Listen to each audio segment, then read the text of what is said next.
The iPhone 17 Pro Max will not be ignored. It sports a love it or hate it design that takes the camera bar across the entire back of the phone, and it comes in a cosmic orange color you can see from space. But this flagship brings more to the party than just a bold new look. That ultra-wide camera bar houses a powerful new 48-megapixel telephoto lens for better zoom shots, and Apple delivers better sustained performance thanks to a new vapor chamber cooling system that enables the blazing A19 Pro chip to keep going strong when you are playing intense games. And in a bigger battery, a less reflective display, and a tougher design on the front and the back, plus a nifty new selfie experience, and you have one of the best phones money can buy. But I have some pretty big complaints too. Here is my iPhone 17 Pro Max's review. The iPhone 17 Pro starts at $1,199 for 256 GB of storage, and that price goes all the way up to $2,000 for 2 TB of storage. This is the first time Apple is offering 2 TB in an iPhone. The iPhone 17 Pro Max is available for pre-orders now, and the release date is September 19. Apple took a risk with the iPhone 17 Pro Max redesign, and I actually think it pays off. What was just a camera bump in the top left corner is now a mammoth camera bar that Apple calls the Plateau.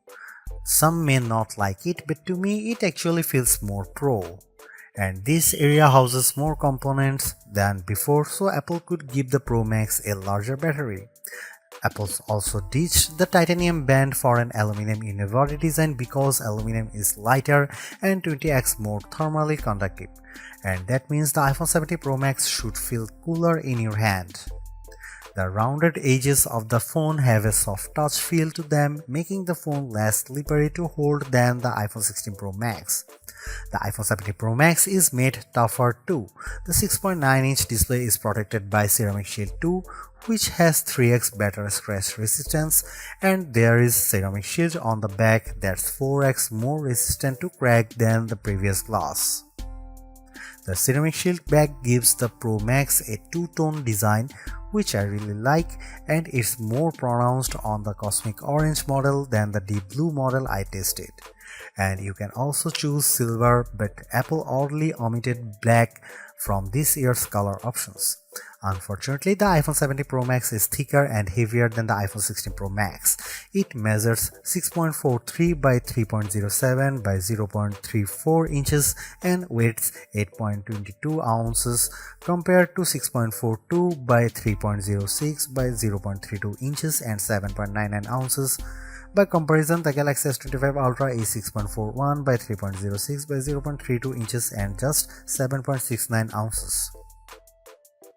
The new iPhone 17 Pro Max is ready for bright sunny days thanks to a brighter 6.9-inch OLED panel that's rated for 3000 nits of peak brightness, up from 2000 on the 16 Pro Max.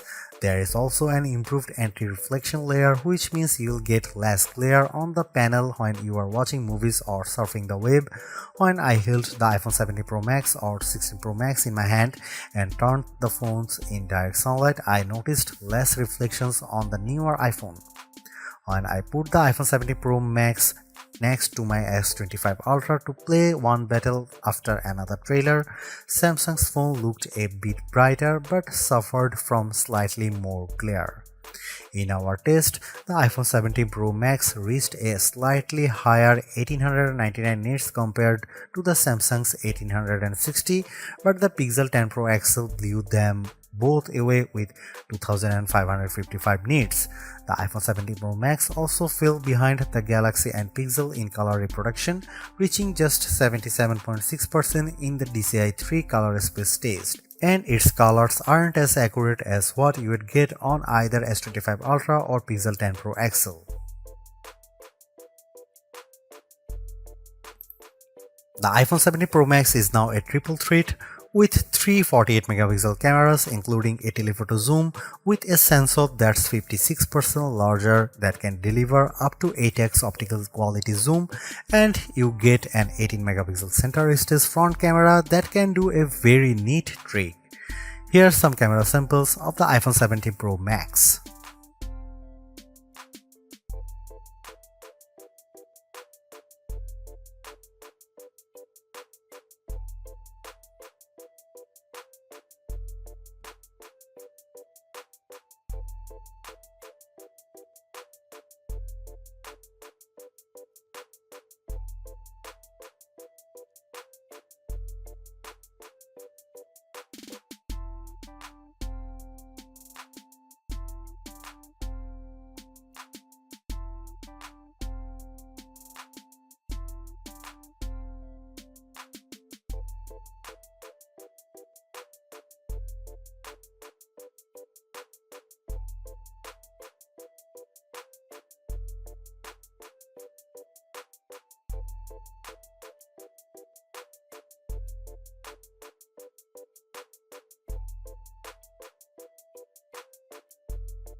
The last couple of iPhone Pros have faced criticism for overheating or just not offering great speeds over long periods, but the iPhone 70 Pro Max answers the call with a claimed 40% better sustained performance with its A19 Pro chip, which is made possible by a new vapor cooling system. The A19 Pro packs a 6-core CPU and 6-core GPU, complete with neural accelerators for each core. The idea is to give you better performance when doing things like generating AI images. Sure enough, I found that Image Playground generated images 3 to 4 seconds faster on the iPhone 70 Pro Max versus 16 Pro Max. The iPhone 70 Pro Max flies through demanding games like Destiny Rising. The action remained fluid with multiple enemies on screen, and the graphics and lighting effects look stunning. On Geekbench, which measures overall performance, the iPhone 70 Pro Max beat the Samsung Galaxy S25 Ultra on the single and multi-core portions of the test. The new iPhone also finished our video transcoding test 30 seconds faster than Samsung's device. Most impressively, the iPhone 70 Pro Max beat the S25 Ultra in our graphic testing. After Samsung had pulled ahead over the last couple of years, on 3D Mark Solar Bay Unlimited, we saw frame rate of 46.6 compared to 42.4 FPS for the Samsung. That's a big jump from 28.1 FPS for the iPhone 16 Pro Max. But what about sustained performance? The iPhone 70 Pro Max uses a vapor chamber cooling system that is designed to minimize heat and keep it away from the key components. To test sustained performance, we ran the 3D Mark Wildlife Extreme Stress Test, which includes 20 runs of the same demanding graphic test. And then we ran it again to see the results after 40 minutes. The iPhone 70 Pro Max turned in a stability score of 68.4%, which is 16 points higher than the Galaxy S25 Ultra. The new iPhone also outperformed the iPhone 16 Pro Max, though we strangely saw a bigger delta after the first 20 minutes. We also measured the temperature of the phones using a laser thermometer, and the iPhone 70 Pro Max and S25 Ultra were about the same.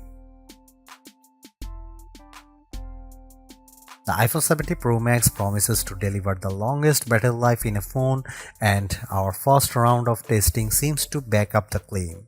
After streaming a YouTube video for 5 hours at 50% screen brightness at over Wi-Fi, the iPhone 70 Pro Max was at 88% battery. That's better than the iPhone 16 Pro 80% and the way better than the Galaxy S25 Ultra, which was 75%. On our battery test, which involves web surfing at 150 nits of screen brightness, the iPhone 70 Pro Max lasted an epic 17 hours and 54 minutes.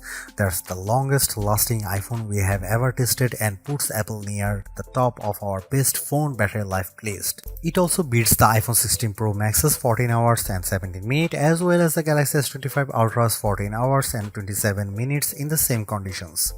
The iPhone 70 Pro Max is rated to get 50% charge in 20 minutes with Apple's new 40-watt charger, and in our testing we did see an improvement. The phone got 64% in 30 minutes, better than the 55% for the iPhone 16 Pro Max. The wireless charging speeds via MagSafe remain at the same at 25 watt with a 30-watt adapter.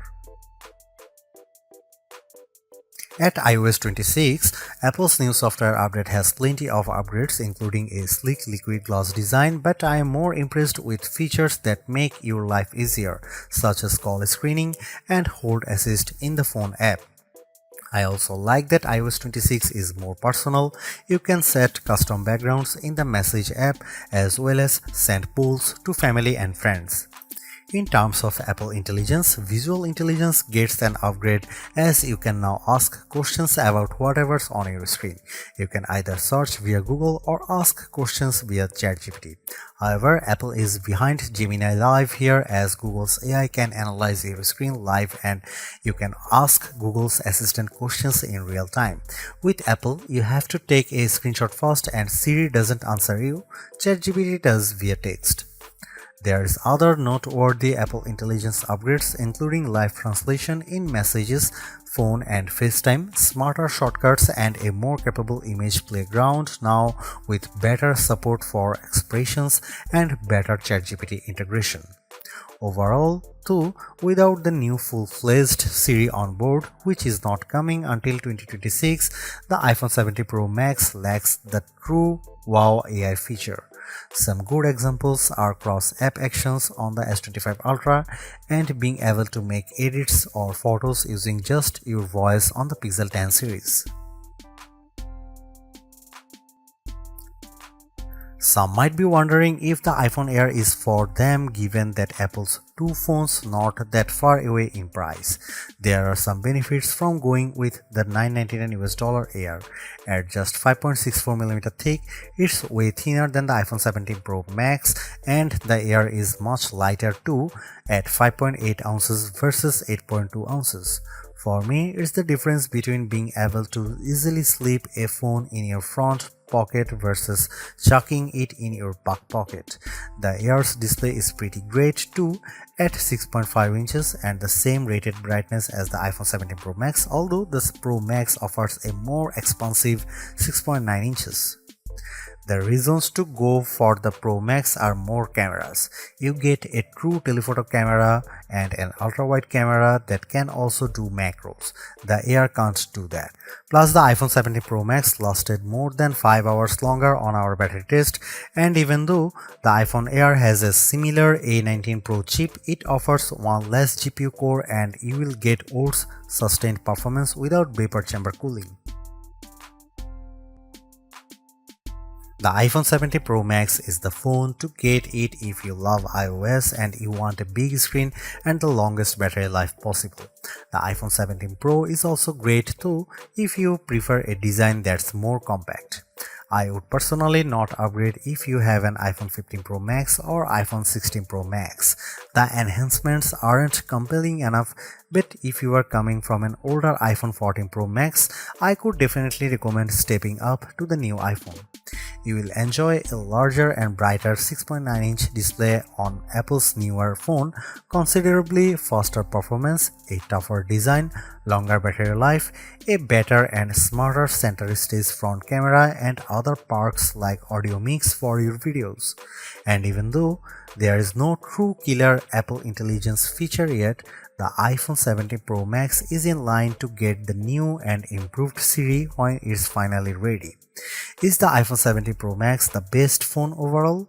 I would argue that the Galaxy S25 Ultra is better in some ways, including its AI features and zoom cameras, but if you are in the Apple ecosystem, the iPhone 17 Pro Max will make you happy, extra large camera bar and all.